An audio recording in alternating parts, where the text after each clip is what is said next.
तो new high का celebration है 18,897 पर इस समय मार्केट है 900 समझ लीजिए उसको। और बैंक निफ्टी 44,200 के ऊपर। मिड कैप में भी अच्छी खासी रैली और एडवांस डिक्लाइन बहुत फेवरेबल 2:1। तो सब कुछ बढ़िया चल रहा है यहाँ पे, एक तेजी का माहौल बना हुआ है। गौरव बिस्सा है आज के मेहमान। गौरव, न्यू हाई बना लिया हमने, सेंसेक्स में पहले बन गया था, बैंक निफ्टी में बन गया था, अब निफ्टी में भी बन गया है। कैसा लग रहा है यहाँ से आगे की जर्नी? क्या एक नई रेंज खुल गई है यहाँ से? Good morning Neeraj ji. देखिए, कभी कभी इंसान को बूस्ट भी करना चाहिए। तो आपके चैनल के माध्यम से अपने क्लाइंट्स को रिपोर्ट के माध्यम से 19,000 के लेवल्स दिए थे जब निफ्टी 17,000 के नीचे था और जून के लिए। तो वो मोटा मोटी एक बार आते हुए देखे मिल रहे हैं, 18,900 के करीब निफ्टी चल रहा है। तो यहाँ से 19,000 का एक साइकोलॉजिकल हर्डल आपका रहेगा। अगर आप ऑप्शन के आंकड़े वगैरह देखेंगे तो 19,000 पे अच्छी कंफर्टेबल राइटिंग हुई है। सिर्फ आज के एक्सपायरी का नहीं कह रहा हूँ, अगर आप पिछले कपल ऑफ वीक्स का अगर देखेंगे तो 19,000 थोड़ी सी राइटिंग हो रही है। तो इमीडिएट हर्डल जो है 19,000 पे होगा। 19,000 के ऊपर क्लोज हो जाता है तो एक राइजिंग ट्रेंड लाइन का जो हर्डल है वो आपको देखने मिलेगा 19,200 के आसपास में। तो मुझे लग रहा है कि ये 19,000 19,200 का जो बैंड है ये काफी बड़ा एक रेजिस्टेंस आपको देखने मिल सकता है। ये टूटता है तो फ्रेश आपके अपसाइड की चालू होंगे। लेकिन फिलहाल जो लग रहा है मुझे कि यहाँ पे अगर आप देखिए तो ब्रॉडर मार्केट्स तो अच्छा कर रहे हैं, लेकिन लार्ज कैप स्पेशली बैंक जैसे आप चर्चा कर रहे थे, बैंक्स ने जो है थोड़ी सी प्रॉफिट बुकिंग देखने मिल रही है। तो बैंक निफ्टी अगर फायर अप होता है तो मुझे लगता है कि और अपसाइड देखने मिल सकती है। और अभी मौजूदा स्तरों पे निफ्टी से अच्छा सेटअप जो है वो बैंक निफ्टी का है ट्रेडिंग के लिहाज से। 44,300 यहाँ से हमें 3-4 बार रिवर्सल्स दिखाएं। अगर ये सस्टेन होता है तो 1,000 पॉइंट के अपसाइड आपको बैंक निफ्टी में देखने मिल सकती है। तो हमारा जो फोकस है, हमने अपने क्लाइंट्स को सारा प्रॉफिट बुक करा दिया है। तो अभी हमारे नील पोजीशन है निफ्टी के अंदर, नीचे अगर आएगा तो फिर वापस बाय कर सकते हैं, लेकिन अभी के लिए पोजिशन नहीं रखी है हमने। हमने इंटरडे बुक कराया है और अभी जो फोकस है हमारा बैंक निफ्टी के ऊपर है। ओके, बैंक निफ्टी के ऊपर फोकस है। मुझे ध्यान है कि गौरव ने लगातार ही कहा था कि न्यू हाई जाएगा और रेंज एक बताई थी। तो ये बिल्कुल आवाज़ के दर्शकों के लिए, इस शो के दर्शकों के लिए बिल्कुल खास था कि गौरव हमेशा ये बात को कह रहे थे। अच्छा, एक राय और ले लेते हैं। हमारे साथ एलिक्सियर इक्विटीज़ के डायरेक्टर दीपन मेहता सर हैं। दीपन सर, बहुत बहुत बधाई, नए हाई पे हम लोग पहुँच गए। हालांकि एक साइकोलॉजिकल लेवल होता है, लोग इसको सेलिब्रेट भी करते हैं और वो आज हो गया। सारे इंडाइसेस हमारे न्यू हाइस पे हैं। अब यहाँ से आगे का रास्ता इसका किस तरह का होगा, कितना आसान, और उसके ट्रिगर्स क्या होंगे? दीपन सर।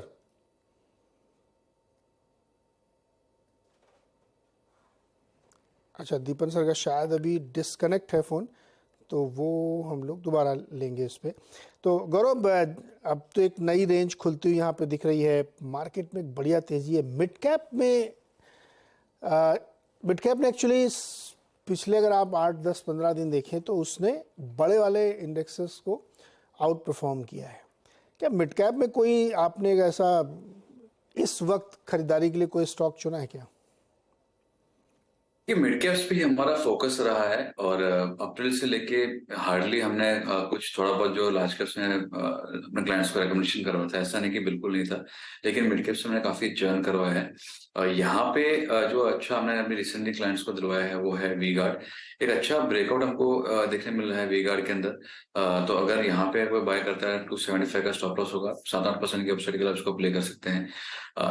लॉन्ग टर्म के लिए देखा जाए तो हमने अपने क्लाइंट्स को ऐसा प्रोडक्ट दिलवाया है 200 के आसपास में, जहाँ पे हम लोग को लग रहा है कि 40-50% की अपसाइड हमको देखने मिल सकती है। मीडियम टर्म के लिए देखा जाए तो पीएनबी हाउसिंग है, जहाँ पे एक अच्छा ट्रायंगल पैटर्न ब्रेकआउट देखने मिला। जब से लिस्ट हुआ है तब से एक ट्रायंगल में ट्रेड कर रहा था, उस ट्रायंगल पैटर्न का ब्रेकआउट देखने मिला है। तो अगर किसी को चाहिए 6 महीने का नजरिया वगैरह है तो पीएनबी हाउसिंग काफी अच्छा लग रहा है। तो अभी थोड़ी हमारी जो ट्रेडिंग है हमने थोड़ी सी कम करवा के रखी है, क्योंकि जैसे मैंने कहा 19,000 पे मुझे लग रहा है कि थोड़ा रेशनेस एक बार आ सकता है। तो वो बिल्कुल। लिहाज से थोड़ा सा हमारा जो है रन टाइम थोड़ा कम हो गया, बट ओवरऑल मंदी में नहीं आया है अभी तक फिलहाल। और मिड कैप में भी तेजी है, सिलेक्टिवली अच्छा लग रहा है और काफी सारे स्टॉक्स ब्रेकआउट दे चुके हैं, रिवर्सल्स दे चुके हैं। तो यहाँ पे स्टॉक पिकिंग करना भी काफी एक इम्पोर्टेंट हो जाएगा, बिकॉज जो भाग रहा है उसको चेज नहीं करना है, जो फ्रेश ब्रेकआउट से आप उसको प्ले करना है। ओके, दीपन सर, आवाज़ आ रही है आपको सर? हेलो जी दीपन सर, नीरज बोल रहा हूँ। हाँ Neeraj, sorry for the line disconnection. नहीं, कोई नहीं सर।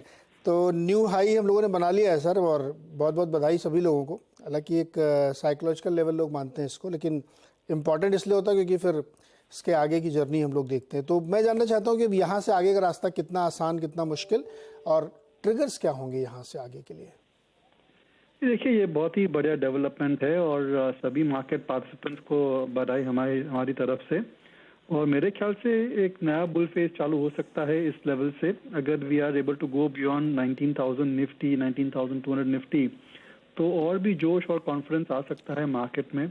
और जो डोमेस्टिक फ्लोज है वो और भी ज़्यादा आ सकते हैं। फॉरेन इन्वेस्टर्स की सेलिंग कम हो गई है, on most days they are on the positive side, ये एक अच्छी बात है।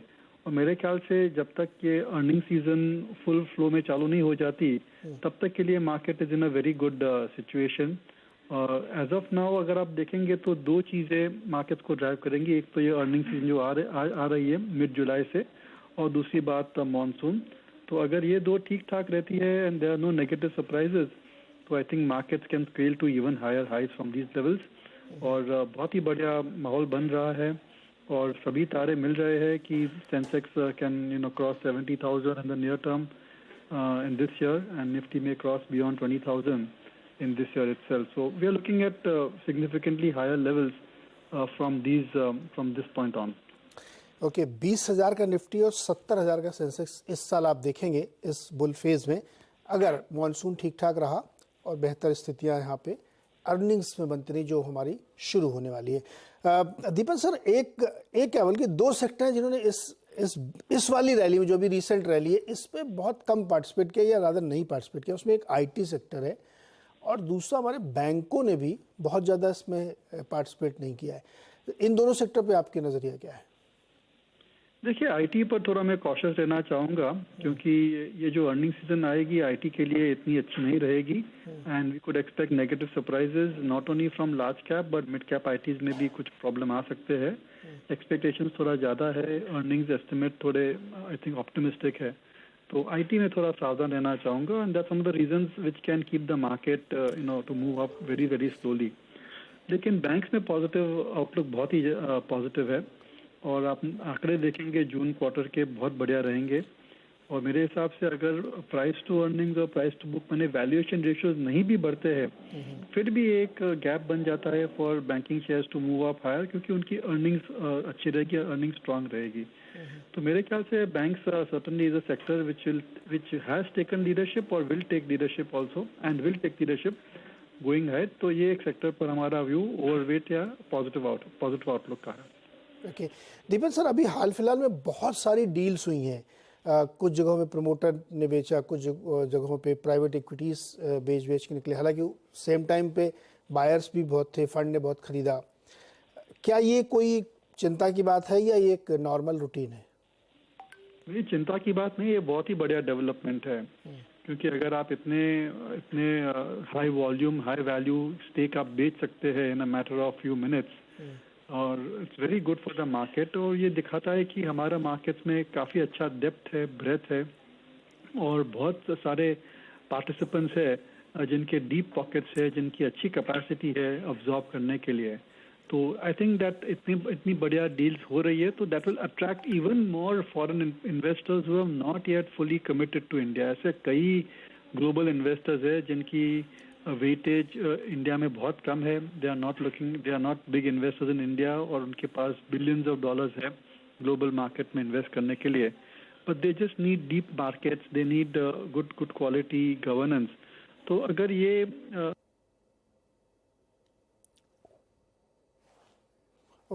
शायद ऑडियो लॉस हो गया है, तो जी दीपन सर कंटिन्यू करें प्लीज़। और मेरे ख्याल से जो भी पैसा जिन्होंने भी मार्केट में बेचा है, they will again look to deploy money into the Indian equities only over longer term period. तो एक बहुत बढ़िया डेवलपमेंट है, और मैं मानता हूँ कि जितनी ज़्यादा ऐसी बड़ी बड़ी डील होती है, इट इज़ वेरी पॉजिटिव। मेरे ख्याल से जो भी बायर्स आए हैं इन बड़े ब्लॉक डील्स में, they are all strong buyers. In a way I think we are seeing stocks move from weak hands to strong hands. Okay sir, एक छोटा सा लास्ट सवाल, इस समय आपका सबसे हॉट फेवरेट सेक्टर या स्टॉक जो भी आप शेयर करना चाहें? कैपिटल गुड्स में आई थिंक फोकस कीजिए। I think that is one sector which will certainly surprise us on the positive side. Okay, capital goods. Deepan sir, बहुत बहुत शुक्रिया और बहुत बहुत बधाई आपको भी।